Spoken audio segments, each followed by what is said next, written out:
Hi guys, welcome back. Today I'm going to be reviewing my tripod for you, which is the three-legged thing Travis tripod with the Airhead Neo ball head.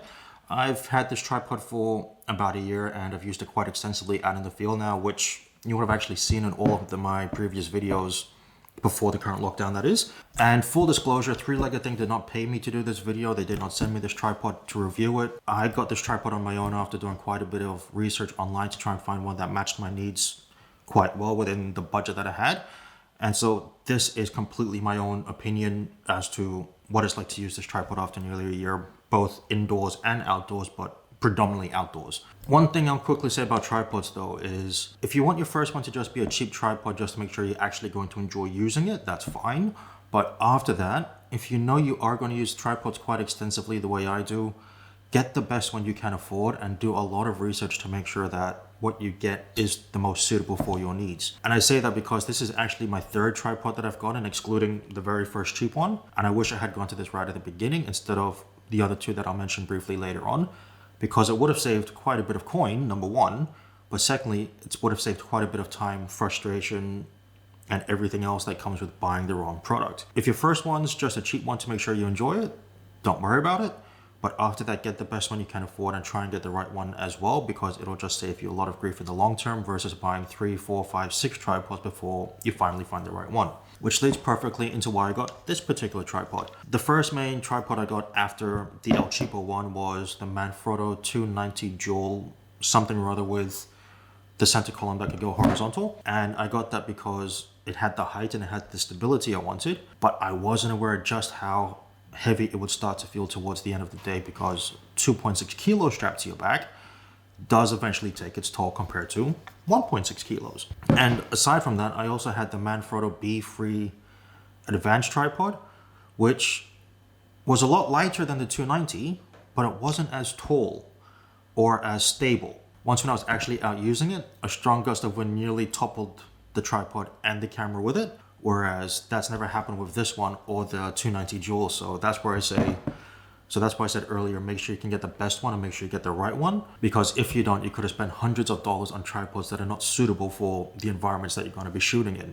I won't speak further about the Manfrotto tripods unless it's in direct comparison to this one, and I'll put the specs up on the side as well so you can see exactly what it is in terms of its weight, its max height, its minimum height, and the max load it can handle as well. So there are good and bad things about this tripod. I'll go over the good ones first, but I'll put a timestamp down below so you can skip through to the bad ones if you wanted to. And one of the best things I like about it is the size and the weight of it, because it's the perfect working height for everything I need, and it's nice and light as well. I mean, at 1.6 kilos, you hardly feel it when you are carrying it around. And I know it's not carbon fiber, it's an aluminium alloy, so it's not as light as what a carbon fiber tripod could be. I've never had an issue with the weight of this because it is so nice and light. And I do like how you can take out the center columns if you wanted to get nice and low, because that was an issue I've had with previous tripods, where if you did want to get low, you couldn't actually remove the center column. You would have to take it out, turn it upside down, reattach it, and then fiddle with your camera upside down. Whereas you could do that with this one if you wanted to, but because you can just remove it completely, you don't have to do that. So in that respect, I do like how I can go nice and high like I did when I got this picture, or you can get really down low to the ground as well if that's what you wanted to do for that particular composition. And if you remember in a previous video I said don't always shoot at eye level, try really high or really low depending on what you're shooting to get a different angle, and you may come out with a different picture. And this tripod helps me do that because I can get really low or really high depending on what it is I'm trying to do. Another thing I do like about it is that even with all the legs extended, which is quite easy to do, it was still felt very stable even on an unstable surface. Prime example being when I shot this one, I had all the legs extended and the center column up, and I was more concerned about myself knocking it over than the waves knocking it over. Having a stable tripod when you're out and about, especially in an unstable surface, is a necessity, because you want to make sure that your camera is not going to go anywhere and your tripod is not going to tip over or feels like it's going to be really weak. And that was one issue I had with the B-Free tripod that I had before. When I had all the legs extended and my camera was sitting on top, the legs were actually bending at the very bottom, and I was worried I was actually going to break the tripod. Whereas on this one, that has never been an issue. It's always been very strong, very stable, regardless of where I placed it. The only thing I had to make sure is that I actually placed it properly and not on wobbly surface where it might tip over. Another thing I like about this tripod is it's actually got this little hook that I've taken off the center column where you can hang extra weights on it to make your tripod more stable if you need to. This comes in handy if you're shooting in windy conditions as a prime example, or in an area where there's a chance your tripod could get knocked over or introduce some camera shake because it's not stable. Because that way when you're doing your long exposure shots, you ensure that it's always going to be tack sharp instead of potential camera shake because the tripod's not stable. So having that there is a benefit. The only thing to bear in mind though is because it's completely closed off, you may need something like a carabiner to attach something else to it. So just bear that in mind when you are out and about and you want to hang something to there. It actually comes with this little carabiner that you can use to either tighten or loosen the legs if necessary, and also to attach the plate that it comes with, which is this one. This is the plate that it comes with to attach this to the bottom of your camera so you can attach it to the tripod. I actually use an L bracket on my camera, so this isn't used that much anymore except to attach my GoPro to my bag when I go out and about. One thing I have noticed with this carabiner though is you can attach it to the tripod and it's always there for you as well. But as you're walking around, this is going to bounce and it's going to make quite a bit of noise. So I've actually attached that to my bag strap instead, where it may not be as easy to access, but it's definitely a lot quieter and a lot more peaceful when you're walking around, which does make a big difference because it won't agitate you as quickly. And one of the last things I'll say I like about this tripod is that it's got a spirit level on both the tripod and the ball head, which comes in handy, especially when you want to do a panorama, because you've got to make sure that this is as level as possible.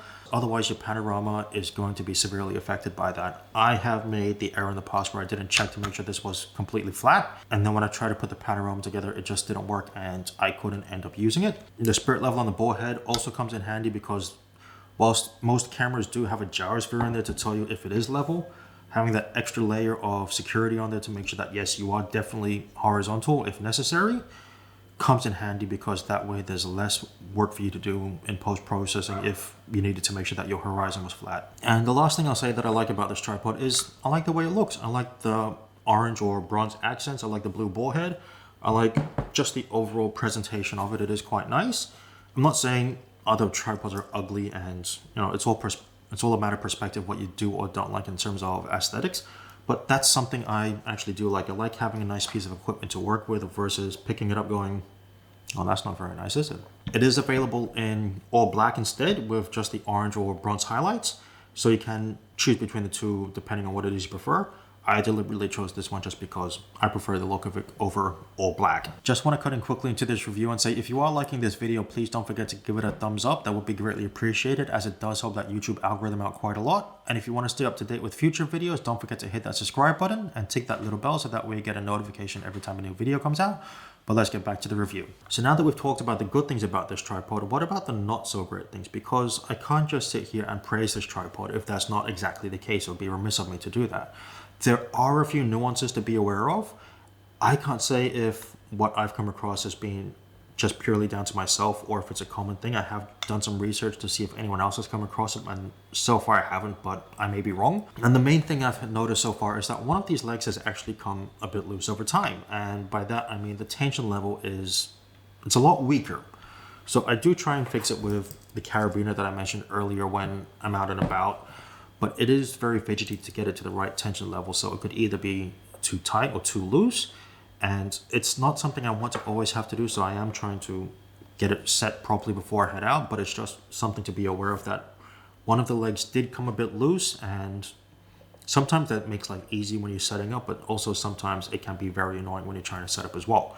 So just bear that in mind, that always have this on you in case the leg does come loose, because that way you can fix it when you're out in the field versus thinking, well, I can't use this anymore. Another thing that has occurred, and once again, I'm not sure if it's just me, which is quite possible, or if this is something that happens with all of their tripods over time, is that when you're having it sitting on level ground like that, according to the spirit level, it's not completely flat, which 99% of the time is not an issue. I can easily straighten it out, but it is a little bit annoying how you extend it and then it's not flat when it's supposed to be.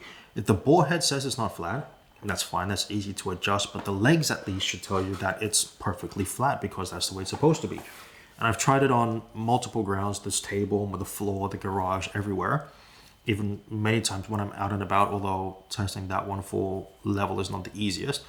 And all of them say that it's always a little bit off. So that's just one thing to bear in mind. Maybe my particular tripod, it may be generic, I'm not sure, but it's something I can live with. So I haven't raised it with three-legged things because I just don't want to go through the nightmare of trying to have it replaced when I can just deal with it. And the last negative thing I'll say about this, I mean, apart from when you attach this to the tripod that it rattles a lot, and this is nitpicking at this point, is that it does scratch quite easily. If you zoom in, you can see that there are quite a few scratches on here. That hasn't really been from abuse or anything like that. It's just from regular usage.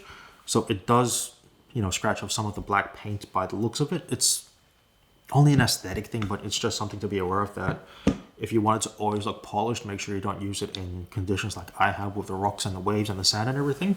But that's just something to bear in mind, that the paint does scratch off quite easily. But beyond that, I can't really say anything else negative about this tripod. For my particular uses, it has been a dream to work with. The center column is easy enough to take off. It's the right size, it's the right weight.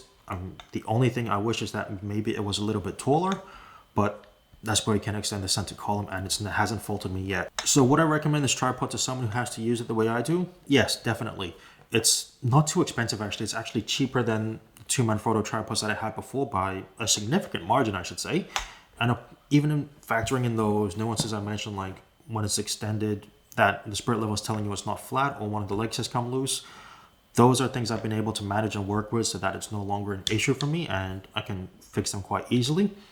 Plus, 99% of the time when I'm taking a photo out there, I'm not on a level surface anyway. So the fact that it's telling me it's not flat is not an issue, because that's hardly ever the case as it is. And as for the leg being a bit loose, I just try to make sure that it's always going to be the right tension that I need before I even head out, so I'm not fidgeting with it when I'm out in the field. And these aren't deal breakers for me. They may be for you. It's not my place to say what you should or shouldn't do. This is just my honest opinion on having used this tripod for a year now. And I'm half tempted to actually go and get another one when and if this one breaks. Considering how this one has held up so far for the past year, I hope it doesn't break anytime soon, because I really do enjoy using it, and I don't want to have to buy a new tripod unless I really need to, because this one has fit the bill quite well. So I hope this review has been of help to you, because I have thoroughly enjoyed using this tripod over the past year, and I did want to give my honest opinion on it. If you do have any questions about the tripod, please feel free to leave a comment down below, and I'll get back to you as soon as I can, or reach out to me on my social media channels as well. All of that will be linked down below if you did want to get in touch. If you do have questions about the other two tripods I mentioned, those two Manfrottos, feel free to get in touch as well about any general tripod questions, and I'll get back to you as soon as I can.